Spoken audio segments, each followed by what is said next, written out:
Yemo akwaba edeba Attention TV eso ensema etwego we social media ne month so ana edeba so mo e Attention TV so ebusia wa join me na subscribe to YouTube channel no ubia like, comment and also share. And ensem no edifit Twene Jonas ehoye na enim se Odike nsensem ya ekoso edifa se akokasa edietia ahemfo wo asantemema wo chima chese kamya kwesi ni na efa galamse ho a yenim se ye president anado dan kwa Akufo-Addo abo ho kase opese wojai ana omamanfo binumo ejai no ana na Twene Jonas ede ho reaction ede aba yebekọ ya kwoti Twene Jonas ede aba na so ansa na me ka say University Foundation ana say as na de dwumede ebe somo e Attention TV so friend no e was 054830 kwoti Twene Jonas emba bibini be hia nyansa na ben I want to understand that ben na bibini be judge that ben who insuo no chemicals na mo de ye galamsey no kosu say nsuo no e ma nsuo ni nyina ni yese broni ice coffee ya enipa wo man no bewu na mu wu so a ahemfo no mu bewu bi o ana the first e makra nsuo fra brochi egum dam no e bedru mire bi no muntime nkra o unze na no ya ntokwai ye na plane ye mpese ye be ma plane atu e bedru mire bi no plane emma ebi nko na ebi aba ntimo ne Ghana fo nyina benum bia no benum tando every 1 minute bia ba ba sinam mo benum bui mo benum bochirewa mo benum ensuo na mo se ne saa nkraman ma mo FM no mo nko bia obi antimi nya mo hwe mo ade ni nchimi sem no kwasia ahene ben na wa fo mu a otumi shati FM down kwasia mo otumi a mo mfa nkochi akromfo kejeti anegu kejeti akromfo no kwasia fo kejeti akankan mu otumi na muntimi organize general cleaning general exercise ni ehu se o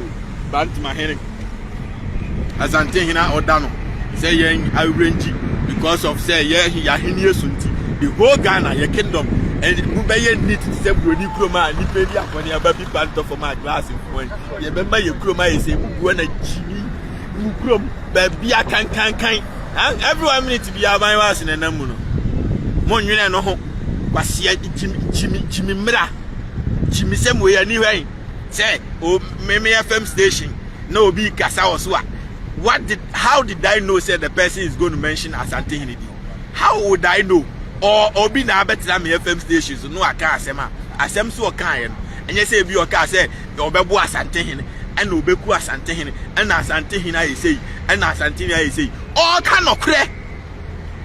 okre say o man ye nyina ye dia wo Asante Hene wusi wo no sa na prempe ebe say agiman prempe mo opoku ware mo sa no mbe say Ghana nsuo mbe say Asante region nsuo a enka ahenie no baaye no ubenya den no survive ubeba betu nipa kura ho no abedi omo so o ka no kure na akire wo ade na bibini mpe no kure sa pe kwa me dead rock or say glass nko oyere pa FM munko bie mo FM station no ye no me yatena internet so Facebook adi o matem o mo ntimi anshate Facebook down there o mo ntimi nkokuro su Facebook there's no way say I was say omutimi kokuro su FM station Facebook so chair FM station bia Ghana o be kwa me bedrock cause the truth is the problem in this country and America no say me say from timing and you say makowi obi obi akura ni me because of them kind of crack enti Asante Hene jimi na ma be ka say Asante Hene ja jimi na omusi omunti ase ntu nipa no nim say ukuro me Hene no o jimi enye jimi sema obi ka no kura say nipa no mo kotata na yedai. Number 1, yes, ye chelesu. Number 2, ye chele so. Number 3, ye ni say, achires ye we are. Yes, I dia kwa kofra. Obi oye innocent or no. FM station or not ye security. Or FM station not ye DJ. Enya ni 2 million, 3 million. And the tobi BDA ye jai omu nyina ko traffic no masa abedana akromfo abetutu botum. Jimi sem we ani hwan. Na o hene a o ti ontime nwene na o ti jimi say ya. Every 1 minute bi aban ba senenam. Na me ma betina si am say oh na me ye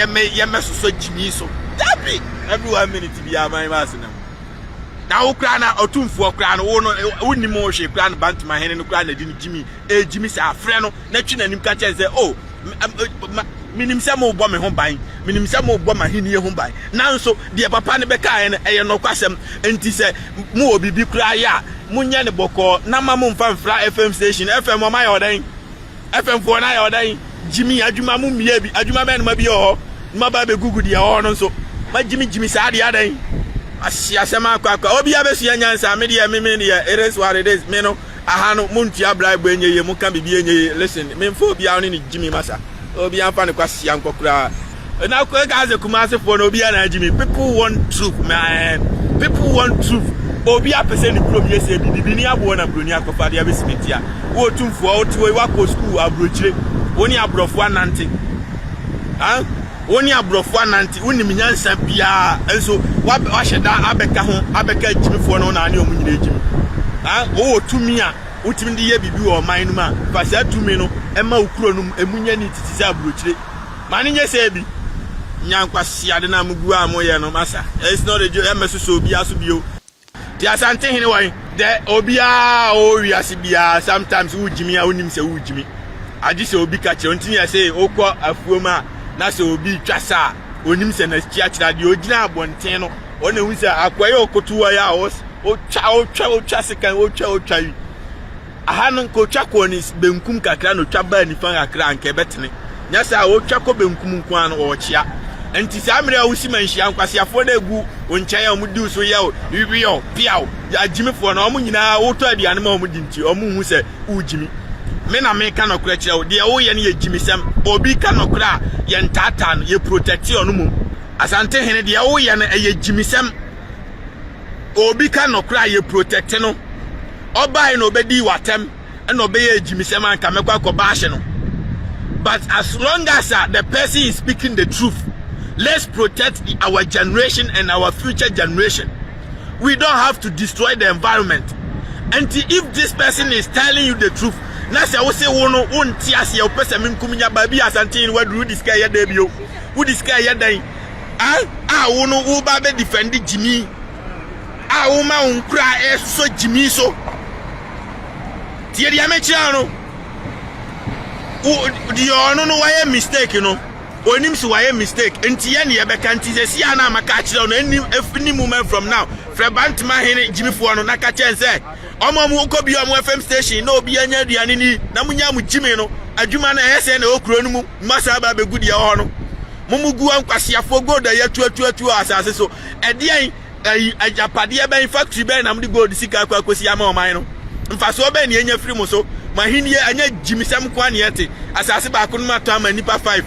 nya Jimmy sam nko ada bia nkwasia Jimmy nkwasia kro no ne nkwasia ni tie ni Jimmy ni asisi nko ne yete.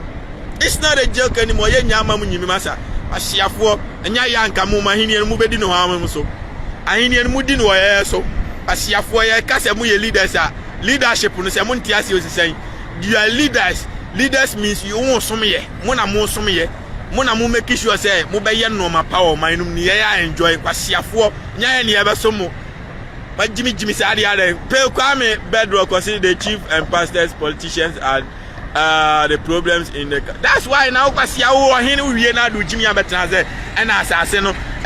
omu to good ye ko kan na ma frɛ minister bi afrɛ free parliament na ho anwan no minister kwasia na ka che so o krata to mi krata wo hene Jimmy fo nipa na otumi krata wo hene asase ne ye odiam nti unnim nipa mu otumi krata wo wasase so minister na emechiro say wo obi otumi krata nti jano na ntwie me na asase ne me hweso abusia Twene Jonas na kotene ne ede ebaaye no aye odike nsem ya ekosia no so abia reaction ede afa ho Attention TV eso eni ema monihwa